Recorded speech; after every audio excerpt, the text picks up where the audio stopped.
Hello. Welcome to a BAM that's not only a BAM, but it's a crime. We're making strawberry milk. This might be the world's easiest recipe, but sorry, I didn't know it was gonna be this easy. And I happen to have strawberries, okay? So we're making strawberry milk and we're talking about a movie called From the Dark. But why is this different from every other Bacon a Mystery, Bacon a Murder, book, movie review that we've ever done? It's because it's directly connected to a crime. And pretty much in a couple of hours after I post this video, you will probably see the main video on the main channel, Stephanie Sue, of the actual crime. So the movie takes place, and this is how I'm just gonna give you the gist of, okay? There's a bunch of people secluded in the Oregon woods, the mountainside, at a lodge. They're the staff, you know? Is this crime or movie? This is the movie. It's a horror movie. It's a thriller movie. So they're stranded in the Oregon mountainside. Also, my eyeball just like in the reflection of this knife. They're just stranded in the Oregon mountainside, and it's just the staff left. And one by one, each one of them keeps dying. Which one of them is the real killer? We've got to find out. That's the actual movie. But in real life, after they're done filming this movie, they realize that one of the lead actors or actresses is a real life killer and is on trial for murder. So there literally was a killer amongst them while they were filming a movie about how there is a killer amongst them. And I think once you get the full gist of everything, initially I thought that I was just gonna do a crime case on this and not do the BAM, because you can watch the movie on YouTube for like $4. You can rent it. But when you know what happened and you listen to it, let's just get started, okay? So we're making the strawberry milk. Like I said, it all takes place in the, oh, by the way, you're probably gonna see the crime case come up in a couple of hours. I don't know if I recommend watching this one first or that one first. I guess it just depends. Do you wanna be fully shocked when the crime comes around, or do you kind of wanna know? Sometimes when you know, it makes everything different, doesn't it? So here's what's happening, okay? I said mountainside. There's this mountain lodge that's been around for a really long time in Oregon. This is the movie. A hotel? It's like a lodge, yeah, like a hotel. And the main attraction to it is that there has been a lot of unsolved mysteries there. Some people might say that it's haunted. They've got these really intense cave systems that the hotel will give you tours of, and you have to come up by shuttle. Your phone doesn't work there. Yes, a perfect thriller movie plot line going on. I have officially been demoted. I was supposed to be the one cutting the strawberries, and look at here, I did cut the strawberries, but he was getting frustrated with the way that I'm cutting the strawberries. He like won't even let me tell my story because he's like, but don't cut it, like you're gonna, oh my god, that's your finger, oh my god, wait, don't do that. So now he's cutting the strawberries and I'm in charge of de-stemming them without even a knife. He gave me a pair of scissors. I feel like this is a child block, okay? What is this? Why can't I get a knife up in this bitch? This is illegal. So let me explain what's going on, right? You've got the mountainside lodge and you've got all the staff. Now the main character, her name is Valerie, and Valerie has been working here for a really long time, like quite a bit of time. Her parents pretty much raised her at this mountain lodge. Her dad was actually the one that used to give tours, the one that she's taken over now in the cave system, before he passed away. So now she's continuing on her father's work, and that's the gist of things. So we start off with her giving this tour in the underground caves with a group of people. Now, this cave system doesn't look like the most intense caves, but it does look rather abandoned. You know, they're going around, they're trying to touch the walls. She's like, hey, don't touch the walls. Apparently the oils in your hands can corrode the cave walls. And so they see this door, and one of the guys is like, let's call him Chad, because he really seems like one. He's like, hey, what's that door? Why is there a door in the middle of a cave system? That's weird. Like, what is this? Is this like Disneyland? Why? That doesn't even make sense. That looks weird. And so she pretty much tells them that the rest of the cave system is really unstable, meaning that there have been collapses. There have been like literally rocks falling on people's heads. So they have sectioned it off, put this door here so that you can't accidentally wander to that side of the caves. And so she's like, yeah, it's restricted area, even I haven't been there. And then she, gives the rest of the tour. Any other questions? Now these Chads, it's a group of Chads, they really don't care about the history of this cave. They've got one question and one question only. Whatever happened to that little girl? What? Whatever happened to that little girl that got lost here? That got lost in the caves? Whatever happened to her? So Valerie's like, oh shoot, like no one has really asked me about that. That was a long time ago. My dad was actually working here when that happened, and I don't really know. I think the last I heard is she found her way out by listening to the water. So there's like a creek outside, so she just listened to the sound of the water and got out of the cave. That's the last I heard. And the Chad's like, that's not what I heard. I heard she wandered in there and she starved to death. and no one's found her body, so her body's somewhere in the cave. So she's like, well, I guess everyone has their theories. And she finishes up her little cave tour with a group of Chads. So then she goes into her office and her boss is there. Now, her boss is like just thanking her nonstop. So we can kind of assume that she's taken over for the night. The boss is going home early and he's like, make sure to put the money in the safe, make sure to do this, lock up the liquor cabinet, blah, blah, blah, blah, blah. And he's just saying, Valerie, like you can stay if you want. She's like, no, I've got to go do my own thing. So we gather from this conversation that she has been working here for a while. She was practically raised at this mountain lodge, but now she's officially moving on. This is her last day at work. This is like, she's like gone now. She's ready to spread her wings, get out of here. Her dad would want her to explore the rest of the world. So she's going to lock up for the boss and all of that. And she's having a go-away party at one of the cabins that's on the campsite. So, we cut to the kitchen staff. We're just getting familiar with the lodge staff. I've got strawberry juice on my arm. So the boss leaves, and now Valerie is essentially in charge. She's having her go-away party. This is all that's going on. Now we cut to the kitchen staff. Now there's 3 dudes in the kitchen staff. We've got the dishwasher. That's literally what they call him, the dish bitch. Okay, but his name is Damon. I'm not going to give you all the names because it's going to get too complicated. But we've got Damon, who is a pivotal part of this story, and then we've got the bartender, and then we've got the chef. So we've got these 3 dudes, and they're just talking. They're making fun of the dish bitch. That's like their game, right? And he's like, I'm not a dish.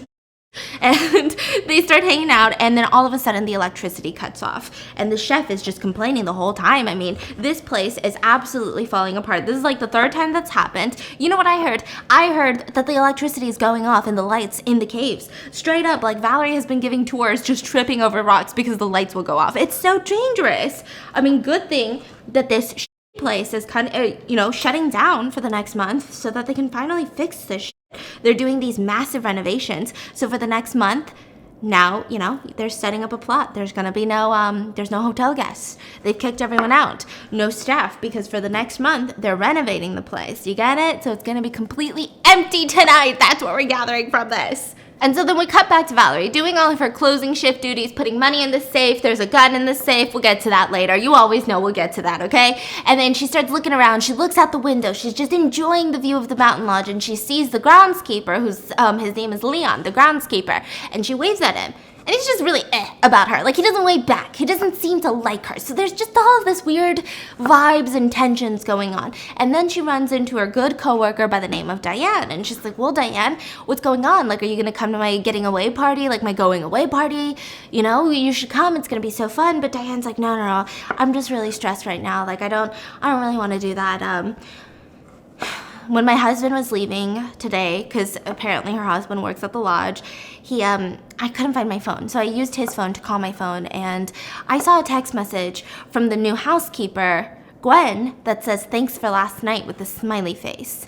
And she's like, yeah, I gotta get home and I gotta figure this out, but I don't even know what to do. I didn't even confront him because what if I'm being dramatic? Like, she's just having a full-on moment. And Valerie's like, listen, just come to the going away party. You can figure it out there. It's gonna be fun. And she's like, well, is Gwen gonna be there? It's like this whole thing, okay? So they all start gathering together. They've closed up the liquor cabinet. They put the money in the safe. The gun is in the safe. Everything's locked up. There's no guests in the mountain lodge. They're actually going to a cabin right off of the mountain lodge, and they're all gonna stay there and get super drunk. So they all start walking there. So this is the whole collection of people going. We've got Valerie, the main character. We've got Damon, the dish boy. We've got the chef, the bartender. And then we've got Diane and Gwen, the housekeeper's coming. The one that's sleeping possibly with Diane's husband. Like, this is going to get really messy. They're also going to be drinking, so it's going to be really intense. So they get to this place and they all start doing beer pong. It's just like a crazy party. They've got these inflatable dolls that they're all like that they're all just like rubbing up on. It's just like, imagine just a hectic fraternity party. That's the vibe that's going on. So they're all sitting around. Eventually the party comes to like a lull. You know how in most parties it's like a rager, and then eventually everyone's sitting on the couch near the little fireplace and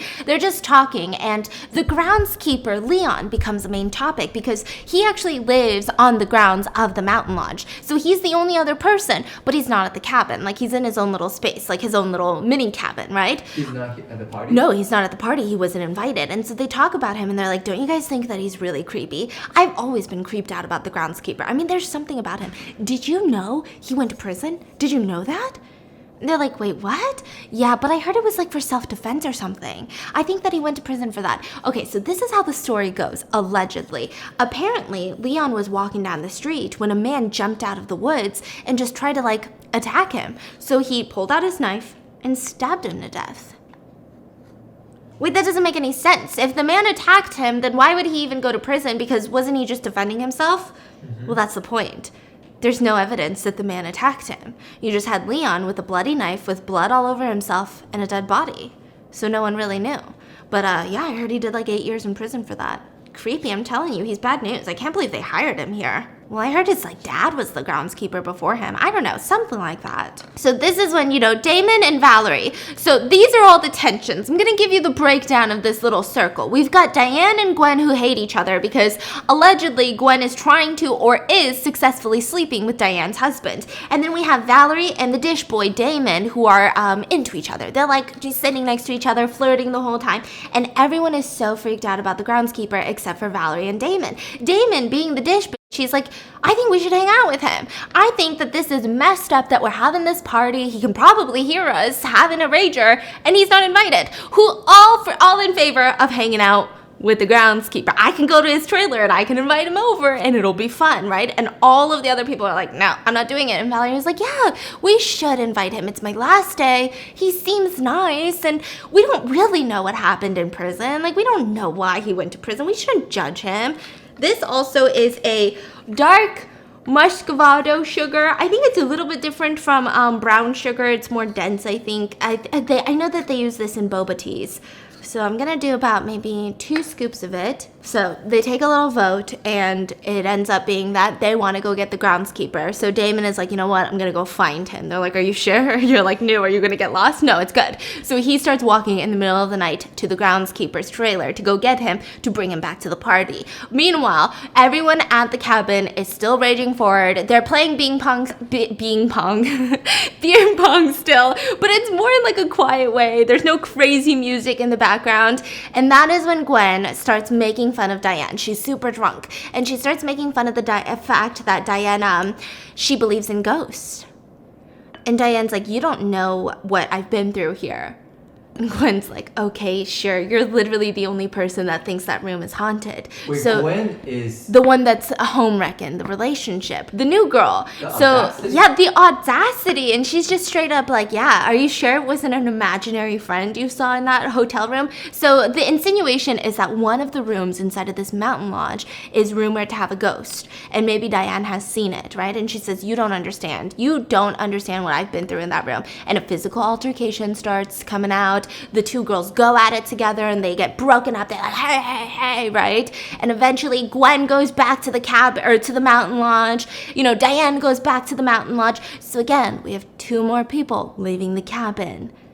Wait, how many's left now? So now it's just the chef, the bartender, and Valerie, and Damon the dish boy, and the groundskeeper are coming back to join them. They're coming back. Yeah, but the 2 girls have left. So they left separately, but they're both headed to the mountain lodge to stay in one of the rooms because, this party they just aren't having fun. Oh, do you see how sugary it's getting? Okay, so now you just let it set aside for a little bit. Don't squish the strawberries too much. So Damon goes to the groundskeeper's trailer, and he's like, hey, I don't know if you know me. I'm the new dish. I'm Damon. That's what they call me. But hi, we're having like a little getaway party for Valerie. You know her, right? Do you want to come? It's like at the cabin right there. And he's like, yeah, sure. Let me just get ready. Do you want to come in for a second? So he lets him in and he's sitting in the living room and he sees all of these newspaper clippings on the wall of this guy's trailer. So the first one is saying things like, man gets 8 years for manslaughter. He's like, oh, And then another one is talking about that little girl. 12-year-old girl goes missing in cave. So these are newspaper clippings about weird things that have happened inside of the cave or at this mountain lodge or possibly to the groundskeeper. So he's getting freaked out. Like, this is creepy. So they end up walking back to the cabin together and they join the rest of them. They start drinking some more and eventually now we've got a bunch of dudes and Valerie sitting around the couch and they start talking about, what was that thing about Diane? Why does she believe in ghosts? What's going on?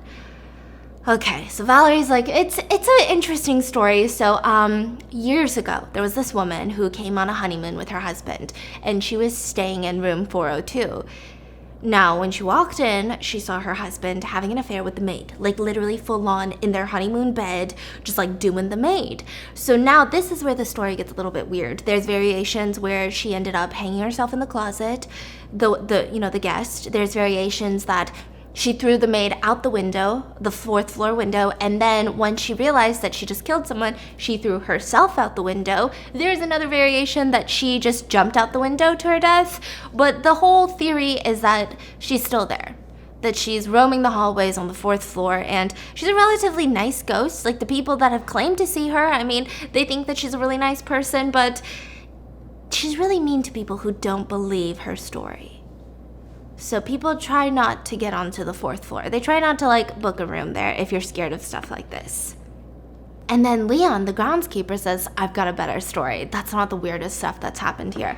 Okay, this place is just filled with, like, unsolved mysteries. So he starts talking about a story. He says, there's a story about this 12-year-old little boy, right? When he was young, his dad was the groundskeeper at this place. And he has just lived this really life. Like, his mom left, his dad was an alcoholic, super abusive, never left the mountain lodge, never had friends. And then one day this little girl Sarah came to the lodge with her family. It's like a family vacation, and she immediately started talking to him and they became friends. This was the first time that he's ever had a friend. He was like, is this what friendship is? And so they start bonding. Now what he doesn't realize is that she's on vacation. She's gonna eventually leave. She's not staying forever. Now, the day before she's planning to leave, suddenly she disappears. She vanishes. Now, the theory is that she went into the cave and she got lost, and that's what happened. You know, she's still somewhere down in the cave. She probably starved to death. But what the real truth is, that little boy convinced her to go into the cave. I don't think that he wanted to kill her. I just think that he didn't want her to be found by the parents. So he locked her up in a portion of the cave and then just left. No one's ever seen her since. So we don't really know what happened to the girl. And everyone's just like, okay. Now, coincidentally, at the same time that everyone's searching in the cave for Sarah, the little boy's dad, the groundskeeper, disappeared. I think he took his own life. And so, that little boy had nobody. He didn't have a mom, he didn't have a dad, so they sent him to a hospital, and then they decided to book him into a mental institution for a couple of years. I still don't know what happened to him. That's it. We don't know what happened. And everyone's like, cool story, bro. So they're all sitting around and... Wait, isn't that the current groundskeeper? Yeah, but maybe, his dad took on the job, but it's all very hazy. It's all very weird. Oh, wait. The little boy that went to mental hospital? Yeah. Is that not the current groundskeeper? No, I mean, it's not said in the story, but that's what everyone's thinking. But they're saying the current groundskeeper's dad was the previous groundskeeper. Yeah, but it could have been like his dad took over after this, and then he's the son, They it don't could know the timeline. Yeah, so they just, honestly, they don't know the timeline, but they think that it's weird. They think it's him, but then no one's saying it. Everyone's just like, okay, groundskeeper, cool story. Get out of here. Go back here. Go back. And then the whole thing with Sarah. So Sarah is a 12-year-old girl. Her name's Sarah. And the theories that came about Sarah is that either they found her body, she had died in the cave, she had starved, or she had listened to the water and got her way out of the cave. Or it's the idea that maybe the groundskeeper's son was a perv and he was trying to keep Sarah locked up in the cave. And then eventually he got sent away to a mental hospital. Nobody else found Sarah. Okay. So then Leon's like, well, thanks for inviting me, guys. I'm gonna head out. I'm getting tired. So he starts walking back to his cabin, and everyone's just sitting there like, did that just happen? They're just all accusing Leon of being that kid in the story. There's no way that that's not him. So you're telling me that when he was 12, he kidnapped a little girl, hid her in the caves, she probably died, and then he grows up, someone attacks him, he stabs that person to death, gets 8 years for manslaughter? That is a creepy dude. That is a dude that we shouldn't be messing with. And Valerie's like, come on, we don't even know the story, and this place is like filled with all these rumors and all these stories. This is dumb, okay? It's so dumb.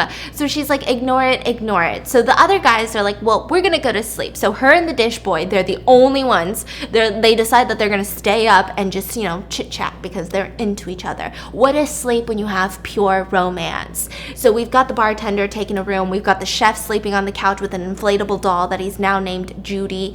They're best buds. I'm pretty sure they're dating. And Valerie goes into the room and she starts hanging out with the dish boy, and they start talking about high school relationships, love, all of these super romantic things. And then eventually she passes out. So he tucks her into bed and he leaves the room, and she just goes into this dream where she's thinking about her dad. They went fishing together. Her dad is dead, by the way. They went fishing together, all of these beautiful moments.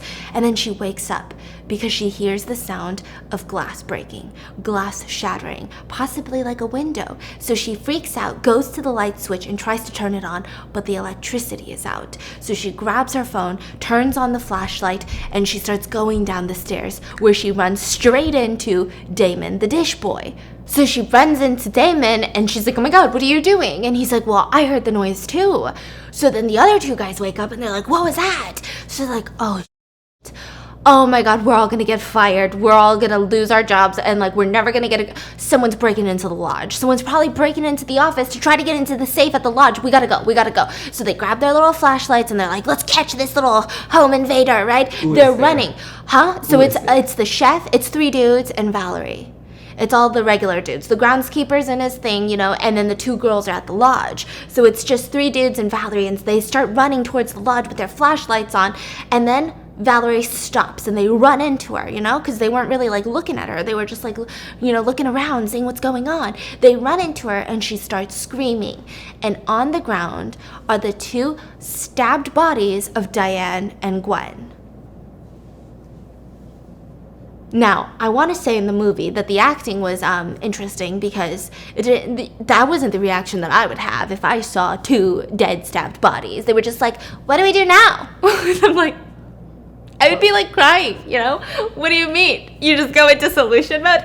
What do you guys want to do now? I'm kind of hungry. Chipotle? What? What's happening, okay? So they're like, oh my God, what's going on? Someone killed them. Why would they kill them? What do I do? So they kind of freak out a little bit. And Valerie's like, all right, here's what we're going to do. We're going to go into town, okay? We're going to get some help. We got to call the police. None of them have cell service. So they get into Damon's car.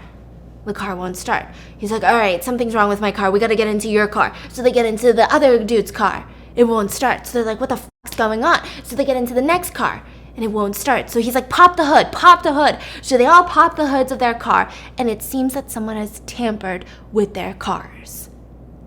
So now they're like, what the fork do we do now? So they go back to the cabin, they're freaking out, and all of them are starting to accuse the groundskeeper, because let's be real, after that story that he shared, and then he was the only one that wasn't really there the whole time, that something weird's going on, don't you think? Something strange is going on. So they're like, okay, let's do this. We're gonna walk to the closest house. Yeah, that's 50 miles away. That's better than staying here waiting to get killed. Okay, no, we have a better idea. I know that we don't trust the groundskeeper, but he has a bike. A little, not a motorcycle, but a bike. Maybe he can bike to the nearest house and get some help, because none of us have cell service. So they knock on Leon's cabin and they explain what's going on. He's freaking out. He grabs his bike and he tells them, well, while I'm gone, just try to get the power on or something, There should be a circuit breaker in the back of the cabin that you guys are staying in. I thought they think he's the killer. Yeah, but they still want him to leave, They're like, maybe it's better that he leaves, maybe also he's the only one with a bike. And they all want to stay together. The rest of the group, they want to stay together so that they can watch more eyes, right? And mind you, most of them are drunk. So they're kind of not making good decisions right now. So he's like, okay, well, while I'm gone, why don't you guys check the circuit breaker in the back of the cabin that you're staying in and try to turn on the electricity? Okay, thank you, groundskeeper, for your insightful information. So then he starts riding on his bike to town, and they go back into the cabin, and the chef guy is like, all right, well, let me go check the circuit box. So the last time that the electricity went out in the kitchen, right, in the beginning of this entire movie, he was the only one that could really fix it. So it seemed, appropriate that he'd be the one to check the circuit box. So he goes out back, and they start lighting a fire in the fireplace. They're just trying to get some light, they're trying to get some warmth, and they're all kind of freaked out, they're all nervous. And then they hear a thud. So the bartender is like, shh, I'll go and see what's going on. So he goes out to the circuit box, and the chef is laying on the ground, dead. There's a bunch of weird messed up wires, so it seems like he had died from either electrocuting himself or something went weird. There's no like stab wounds on him like the other two girls, so it's very strange. So he rushes back into the cabin and he's like, I freaking knew it. It's that guy Leon. I told you it's the groundskeeper. He's the one that suggested that we check the circuit box.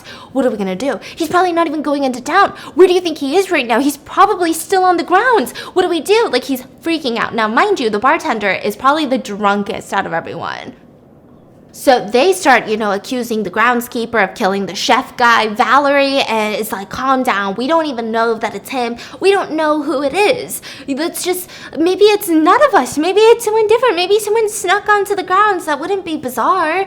And they start fighting, and the bartender just keeps accusing the couple now. They're like, well, maybe it's you then. Well, maybe it's you. What do I really know about you, dish boy? You're new here. Valerie, what about you? It's your last day. You want to go out with a bang or something? Maybe you've hated us all along while you're working here. Like, he starts accusing the shit out of everyone. So Valerie, yeah, he's like, dish boy sus. He's an imposter, okay? So Valerie and dish boy are like, all right, well, if you don't trust us, we're not going to sit here and be accused. We're going to go look for weapons. You do what you want, but we're going to protect ourselves. So Valerie and Damon the dish boy, they head into the mountain lodge because she's like, I remember there's something in the safe. The gun, right? So they head into the mountain lodge, they go to the kitchen, they get some kitchen knives, but none of them are really that sharp for whatever reason. Maybe they're only cooking mashed potatoes here. And they find the gun in the safe. And she's like, all right, well, take it.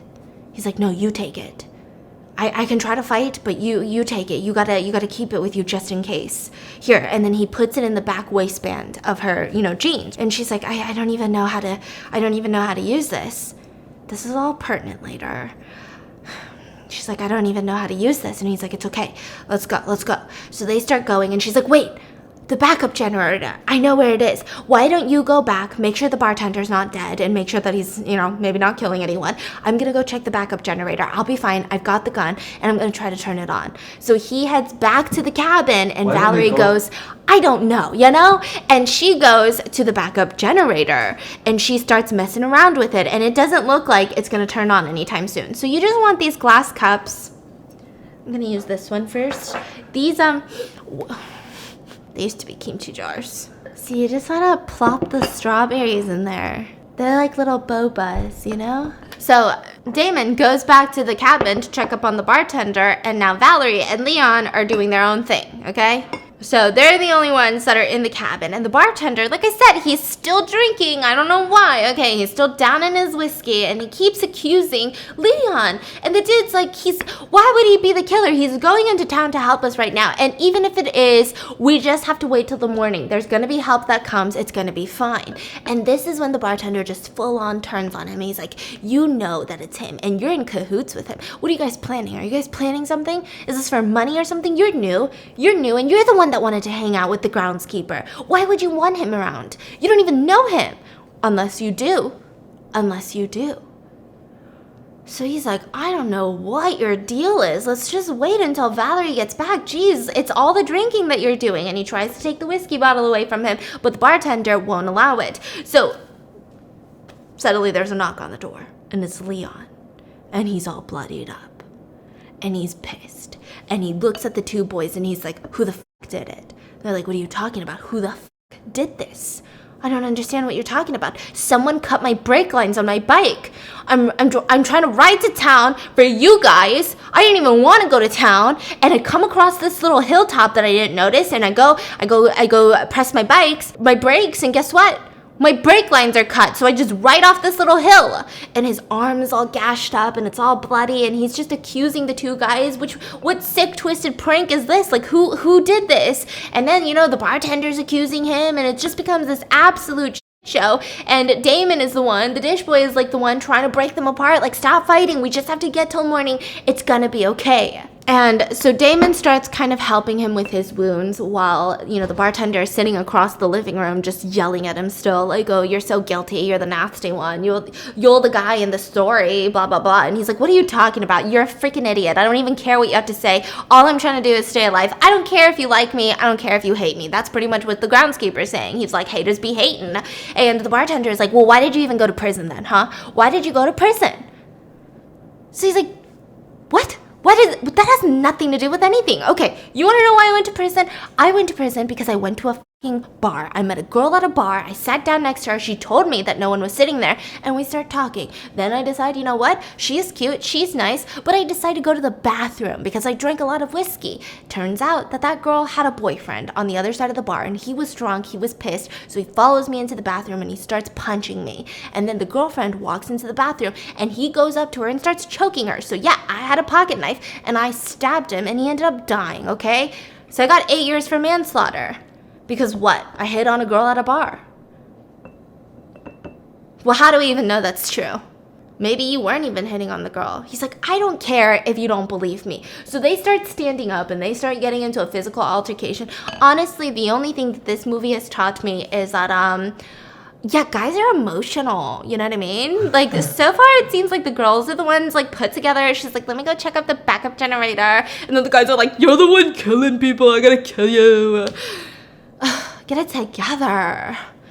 Uncontrollable emotions. It's just so unprofessional. Can't even make clear-headed decisions. Just can't be executives, you know? With all that testosterone. Dangerous. Sorry.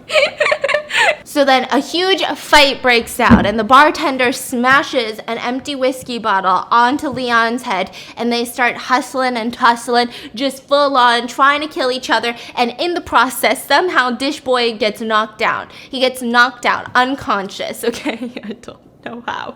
All right, so he's knocked out. They're still tussling. Valerie walks in through the door. The backup generators have proven to be not successful, and she sees them fighting each other. They rush into the kitchen, and she freaks out, right? She grabs the gun out of her waistband, and she's like, stop fighting right now, right? And then silence.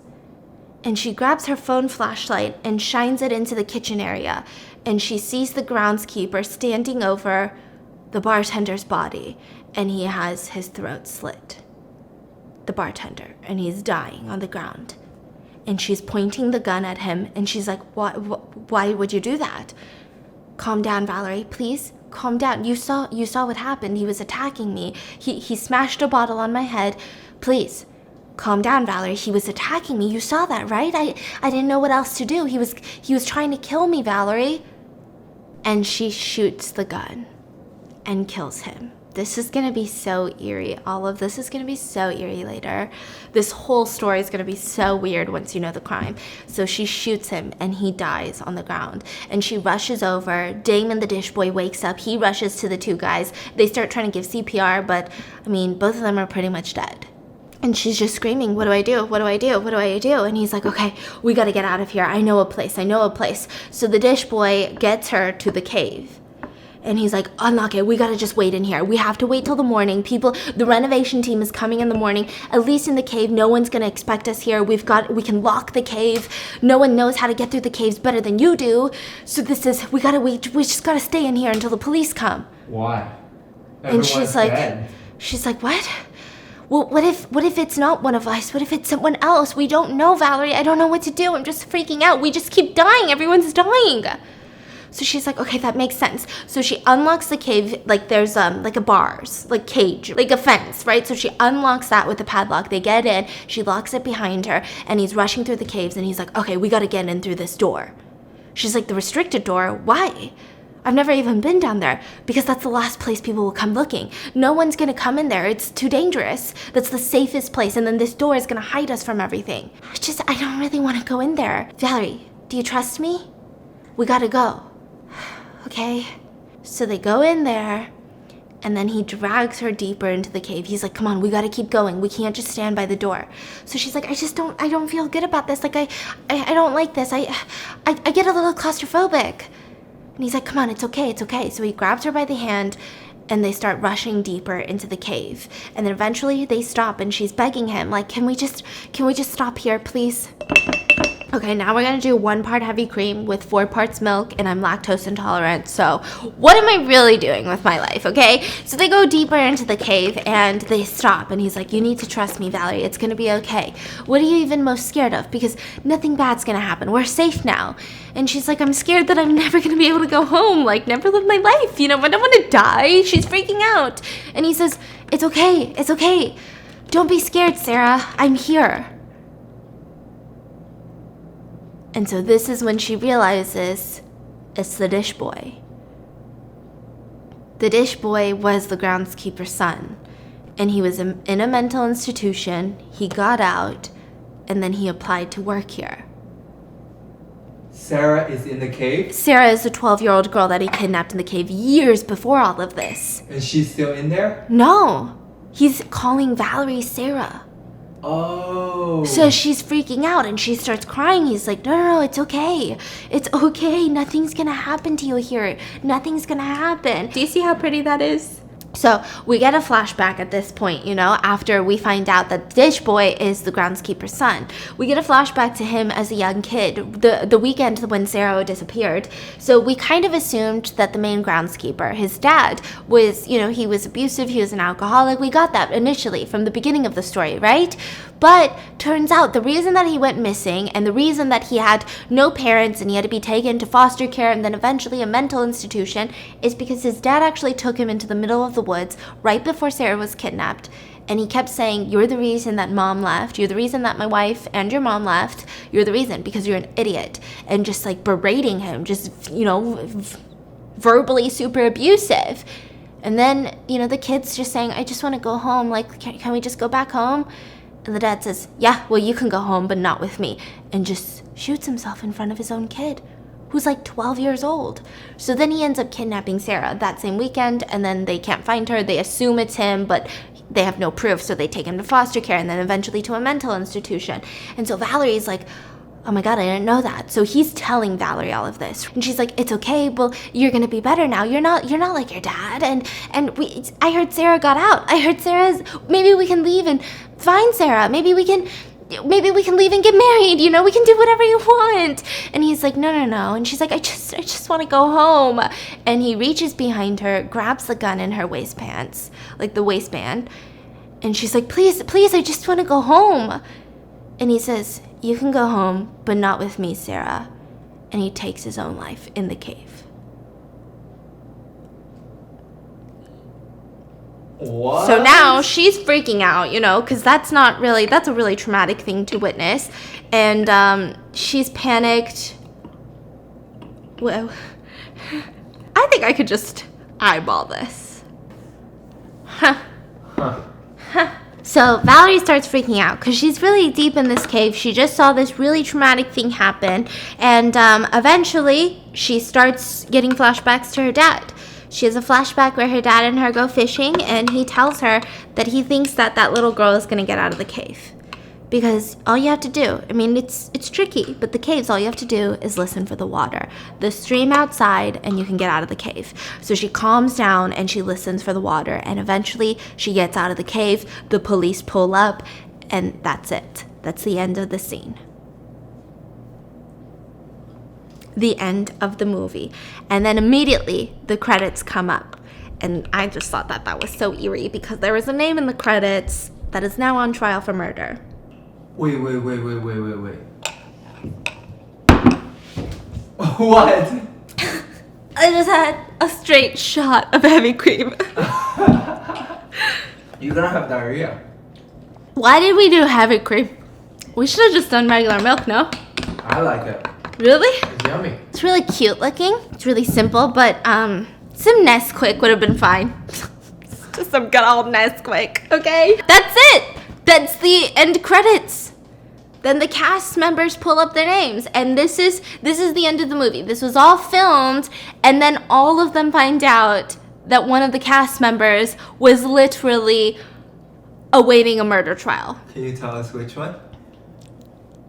No? Yeah, because you're going to find out in the beginning of the next video. Valerie. The one who... The girl? The girl who killed. The girl who shot. The girl who shot Leon, the groundskeeper. That is such an eerie scene. Remember I pointed out it's eerie? You'll find out why. All of this is going to come together, and it's just going to feel really nasty, and it's going to feel really confusing. Wait, so this movie, yeah. What happened to Sarah? Oh, we don't know. It's an interesting movie. I think it was really, it's a low-budget film. I think it was really good for a low-budget film. But I think what makes the movie more interesting is the case. I don't necessarily think that this is a movie that I would have watched and just been like, oh yeah, by itself, 10 out of 10. I don't think so, but I think it's really good. So this actress committed a crime. She's a murderer, but nobody knew. Yeah, well, okay, so that one of them kind of knew. It gets so weird. It gets so weird. She had changed her name when she was out on bail, and she started acting. It's weird. This wasn't the only acting job she had after she got out on bail, and now she's back in prison awaiting a murder trial. Now, the castmates, when they found out that she was awaiting a murder trial and the actual, like, what do you call it, details of her case, they felt like it was a sick joke. Like, all of it feels like a sick joke. Like, the way that even this movie, it's not like a romantic comedy. It's not like it's straight up, who's the killer among us? Turns out, dead ass, there is a killer among us in real life as well. The true crime video is going to be up on Stephanie Sue in like a few hours, and it's just going to blow your mind. So I hope you guys enjoyed today's Baking a Mystery, and let me know in the comments what are your thoughts, and I'll see you guys tomorrow in a couple of hours. Bye.